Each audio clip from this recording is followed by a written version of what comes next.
नमस्कार मैत्रिणींनो, कशा आहात? परमेश्वराची भक्ती करत राहा, खुश आणि आनंदी नक्कीच राहाल. मैत्रिणींनो, आजकाल आपल्या आयुष्यामध्ये इतके गंभीर प्रश्न निर्माण झालेत, म्हणजे पैशाचे, नोकरीचे, लग्नाचे, अत्यंत म्हणजे त्यातनं मार्ग काढावा कसा हे आपल्याला कळत नाही आहे. असाच एक गंभीर प्रश्नापैकी एक म्हणजे लग्न. काही केल्या मुलांची लग्न ठरत नाही आहेत. तुम्ही ऐकलं असेल की आमच्या गावात एवढी एवढी मुलं बिनलग्नाची आहेत, मुलीचं आमच्या एवढं वय झाले लग्नच होत नाही आहे. अशी बरीच उदाहरणं आपण तोंडातून ऐकली असतील. तर ह्याची बरीच कारणं आहेत. भ्रूणहत्या वगैरे हे तर आहेच. हे करूच नये माणसाने. मुलींनासुद्धा जगण्याचा अधिकार असतो. त्याच्यामुळे त्यांच्या असं कोणीच म्हणजे वागू नये. मुलगा असो मुलगी असो एक समान धरावं. आणि कोणालाही म्हणजे आपण जन्माला घालतोय पण कोणाला मारण्याचा, मग ते पोटात का असेना, पण मारण्याचा आपल्याला अधिकार नाही आहे. त्याच्यामुळे भ्रूणहत्या करू नये. त्याच्यानंतर मुलींना मोठं झाल्या जसं मोठ्या होतात तसं त्यांना ॲडजस्टमेंट कशी करावी हे सुद्धा शिकवावं. कारण शिक्षण तर महत्त्वाचं आहेच, पण त्याचबरोबर नोकरी महत्त्वाची आहे. त्याचबरोबर सहनशीलता अंगात असलीच पाहिजे. आपल्या मुलांच्यासुद्धा असली पाहिजे. दोघांनीही प्रेमाने, आपुलकीने मिळून मिसळून एकमेकांचे विचार जाणून संसार केला पाहिजे. म्हणजे लग्न तर ठरत नाही आहेत, ठरली तर ती मोडत आहेत, सहज घटस्फोट होत आहेत. अगदी छोट्या छोट्या कारणांवरून घटस्फोट झाल्याचं आपण बघतोय. त्यामुळे संसार तर आपल्या मुलीचा टिकला पाहिजे, मुलाचा टिकला पाहिजे. दोन्ही बाजूने सामंजस्याने वागलं पाहिजे. ह्याच बऱ्याच गोष्टी मॅटर करतात. पण आज आपण वेगळाच विषय घेऊन आलो आहे की म्हणजे लग्न मुलांची ठरत नाही आहेत. तर काय करायचं मग? ह्याच्यासंबंधी मी एक सुंदर उपाय तुम्हाला सांगणार आहे आज. तर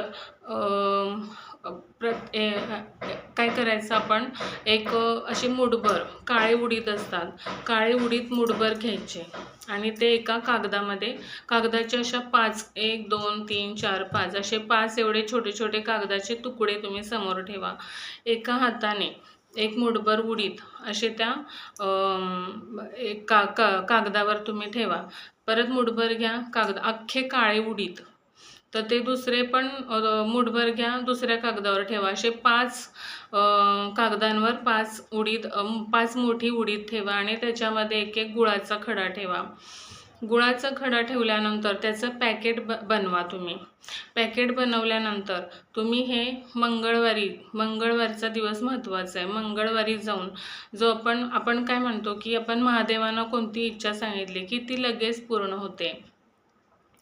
तर महादेवांच्या आधी आपण काय करतो, नंदी महाराजांच्या कानात आपण आपली इच्छा सांगतो. तसंच नंदी महाराज जे असतात खरेखरचे म्हणजे की बैल, तर त्या बैलाला आपण ते उडीद आणि तो गूळ खाऊ घालायचा आहे. असं तुम्ही म्हणजे एका मंगळवारी एक पुडी खाऊन घाला आणि घालताना त्यांच्या डोक्यावरून हात फिरवत म्हणा की माझी ही इच्छा आहे, माझ्या मुलाचं मुलीचं लग्न ठरत नाही आहे तर ते होऊ देत, असं प्रार्थना करा. लांबून भीती वाटत असेल तर लांबून करा.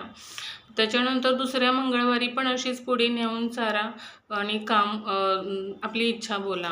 असं 5 मंगळवार तुम्ही ह्या 5 पुड्या खाऊ घाला बैलाला.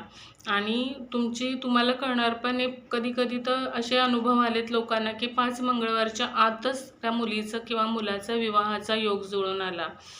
तर जरी दुसऱ्या तिसऱ्या मंगळवारी तुमचं काम झालं तरीसुद्धा तुम्ही ते पुढचे 5 मंगळवार मात्र पूर्ण करायचे आहेत. आणि पहिल्या मंगळवारी मात्र ज्या मुलाचं किंवा मुलीचे लग्न करायचे त्याच्या हातूनच हे खायला घाला. नंतरचे पुढचे 4 मंगळवार त्या व्यक्तीच्या आईने, बहिणीने, वडिलांनी खायला घातलं तरी चालू शकतं. तर हे तुम्ही नक्की करा. तर तुम्हाला सांगते ह्या उपायाने इतके लाभ लोकांना झालेत ना, खूप लाभ झालेत. तर तुम्ही हा उपाय नक्की करा आणि आपल्या मुलीच्या लग्नाच्या मार्गातील अडथळे दूर करा. आणि थोडंसं ॲडजस्टमेंट, सहनशीलता पण ठेवायला शिका. ॲडजस्टमेंट, कारण सगळ्याच गोष्टी आपल्या मनासारख्या नाही होत, कुठेतरी ॲडजस्टमेंट करावीच लागते सुखी संसार हवा असला तर. त्याच्यानंतर माझं चॅनल आवडला असेल तर, माझा व्हिडिओ आवडला असेल तर नक्की सबस्क्राईब करा. चॅनलला सबस्क्राईब करा आणि व्हिडिओला लाईक आणि शेअर नक्की करा. नमस्कार.